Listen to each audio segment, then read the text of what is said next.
अस्सलाम वालेकुम। आज मैं प्रोस्टेट ग्लैंड के बढ़ जाने के मौजू पर डिस्कस करने जा रही हूँ। इसके मौजू पर बहुत से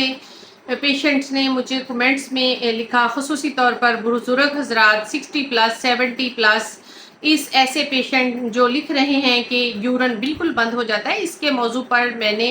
पहले भी वीडियो बनाई है, तो लेकिन ये ख़ुसूसी तौर पर उन्होंने कहा है कि हमारा जो यूरन है वो तो बिल्कुल ही बंद हो जाता है। तो ऐसे जो है वो मैसेज में रिप्लाई करना मुश्किल हो जाता है। तो उनके लिए स्पेशली जो भी इस बीमारी में मुब्तला हैं, तो जिन हजरात ने मेरा चैनल सब्सक्राइब नहीं किया तो आप कर लें। जैसे भी जिस भी बीमारी की वीडियो अपलोड होगी तो आपके पास नोटिफिकेशन पहुंच जाएगा। Thank you. आज मैं प्रोस्टेट ग्लैंड जिन जिन रीजंस की वजह से बढ़ जाता है उनके मौजू पर डिस्कस करने जा रही हूँ, और जिन पेशेंट का जो यूरन है बिल्कुल बंद हो जाता है और पेशाब की नाली लग जाती है उनके मौजू पर डिस्कस करने जा रही हूँ। तो काइंडली मेरी वीडियो को स्किप नहीं कीजिएगा और शेयर लाजमी कीजिएगा ताकि किसी की रहनुमाई हो सके। इसमें प्रोस्टेट ग्लैंड के बढ़ जाने की दो वजूहात होती हैं। एक तो एज फैक्टर होता है और दूसरा जो होता है वो टेस्टोस्टेरोन हार्मोन की कमी की वजह से होता है। एज फैक्टर में जब भी प्रोस्टेट ग्लैंड की इन्फेक्शन हो जाती है तो ये अपने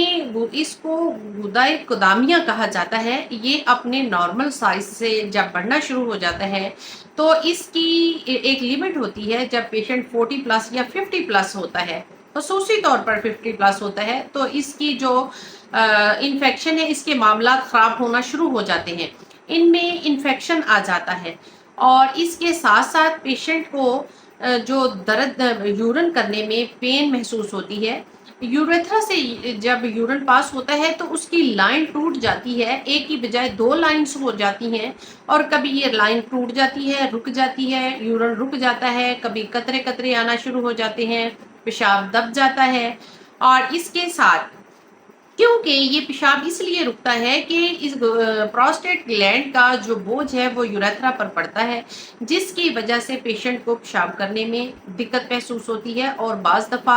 एज फैक्टर जब बहुत ज़्यादा हो जाती है तो इसका वज़न इतना ज़्यादा बढ़ जाता है कि पेशाब बिल्कुल रुक जाता है, पेशाब की नाली लगाना पड़ जाती है। और जो मैं ये मेडिसिन बताने जा रही हूँ ये चंद सेकंड के बाद ही पेशेंट को खुलकर पेशाब आ जाता है और इसके पेशाब की नाली भी लगाने की ज़रूरत नहीं पड़ती। तो इसमें नंबर 2 पे आ जाते हैं प्रोस्टेट ग्लैंड जो है वो टेस्टोस्टेरोन हार्मोन जब मर्द में कम हो जाते हैं, मसलन के बच्चा पैदा करने की जो स्पर्म जो है वो बनना कम हो जाते हैं, जिसकी भी वजह से प्रोस्टेट ग्लैंड जो है वो इन्फेक्शन ज़्यादा हो जाता है। इसकी वजह से भी पेशेंट का पेशाब जो जलन के साथ आता है, रुक जाता है, कभी आ जाता है, और इसके साथ पेशाब में कतरा कतरा आता है। और यूरन पास करने के बाद भी पेशेंट को यूरन की हाजत बाकी रहती है, और इसके साथ साथ मसाने की सोजिश भी हो जाती है, और मसाना यूरन पास करने के बाद भी भरा हुआ महसूस होता है कि अभी यूरन बाकी है मसाने में। और इसमें जब प्रोस्टेट ग्लैंड बहुत ज़्यादा बढ़ जाता है तो इसमें मसाने के नीचे दर्द और रेक्टम तक ये फैल जाती है, और रेक्टम में भी वज़न महसूस होता है जैसे कि किसी चीज़ ने दबाया हुआ है नीचे की जानिब, यूरेथ्रा भी और रेक्टम भी। और इसके साथ साथ पेशेंट को मोस्टली कॉन्स्टिपेशन और पेशाब का रुक जाना तो शामिल है ही। और इसके साथ साथ पेशाब जब पेशेंट यूरिन करता है तो वो सुर्खी माइल हो जाता है और उसके नीचे एक गहरी सी गाढ़ी तह जम जाती है, जिसकी वजह से पेशेंट को बहुत ज़्यादा तकलीफ का सामना करना पड़ सकता है। तो इसके लिए ऐसे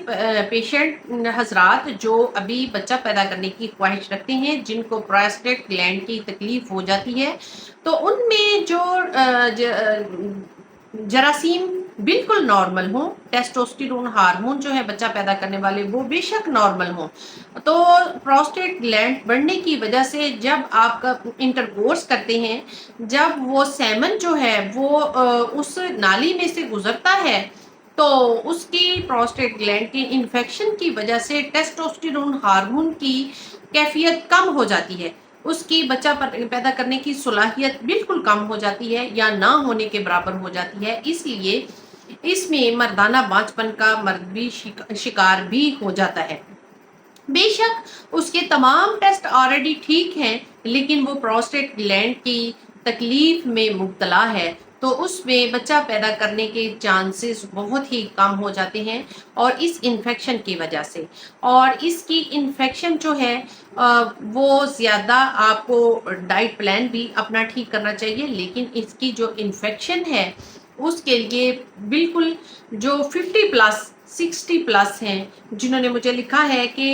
ہمارا جو یورن ہے وہ بالکل بند ہو گیا ہے، تو ان کے لیے یہ میڈیسن زبردست ثابت ہوگی۔ آپ کو پیشاب کی نالی لگانے کی بھی ضرورت نہیں آئے گی۔ جو میں میڈیسن آپ کو بتانے جا رہی ہوں وہ بالکل چند ہی سیکنڈ میں آپ کو یورن جو ہے وہ کھل کر آ جائے گا، اور جس کی وجہ سے اس کے بعد آپ اس کا استعمال جاری رکھیں گے بالکل، تو پھر آہستہ آہستہ آپ کا یورن جو اپنے لیول پر آ جائے گا، اور پروسٹیٹ گلینڈ کی انفیکشن بھی ختم ہو جائے گی۔ اور میں نے آپ لوگ مجھے میسج میں لکھتے ہیں کہ میڈم آپ ہمیں استعمال کا طریقہ نہیں بتاتے ہو اور آپ ہمیں میڈیسن نہیں بتاتے ہو، تو ان کے لیے میں نے ڈسکرپشن میں کمپلیٹلی میڈیسن کا نام لکھا ہوتا ہے، اس کے ساتھ اس کا طریقہ کار استعمال کا لکھا ہوتا ہے، اور یہ آپ اسی لیے میں بتاتی ہوں کہ آپ میری ڈسکرپشن چیک کیا کیجئے اور پوری ویڈیو دیکھیے، جس کی وجہ سے آپ کو پتہ چل جائے گا اور بار بار ایک ہی قسم کے کمنٹس لکھنے کی ضرورت بھی پیش نہیں آئے گی۔ تو سولیڈیگو میڈیسن ہے جس کا نام ڈسکرپشن میں دیا گیا ہوگا،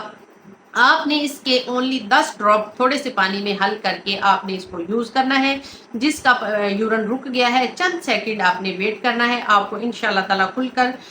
یورن آ جائے گا، اور اس کا جتنی دیر آپ کی تکلیف جو ہے وہ زیادہ ہوگی، آپ نے اس کو 3 مرتبہ دن میں 10 ڈراپ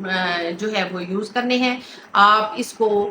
3 ماہ تک بھی استعمال کر سکتے ہیں، کیونکہ آپ کے جو پروسٹیٹ گلینڈ کی انفیکشن ہے وہ بہت زیادہ حد تک بڑھ چکی ہوتی ہے، اور جب آپ کو محسوس ہو کہ آپ بالکل نارملائز ہو چکے ہیں، نارمل کنڈیشن میں جا چکے ہیں، تو اس کو آپ ایک ٹائم کر سکتے ہیں، اس کو چھوڑ بھی سکتے ہیں، کیونکہ ختم ہو گئی تکلیف تو بالکل بند کر دیں، یوز کرنے کی آپ کو پھر ضرورت نہیں رہے گی، اور آپ آپریشن کی، پیشاب کی نالی کی کیفیت سے بھی بچ جائیں گے انشاءاللہ تعالیٰ۔ اپنی دعا میں یاد رکھیے گا، نیکسٹ ویڈیو تک ویٹ کیجیے گا۔ Thank you so much.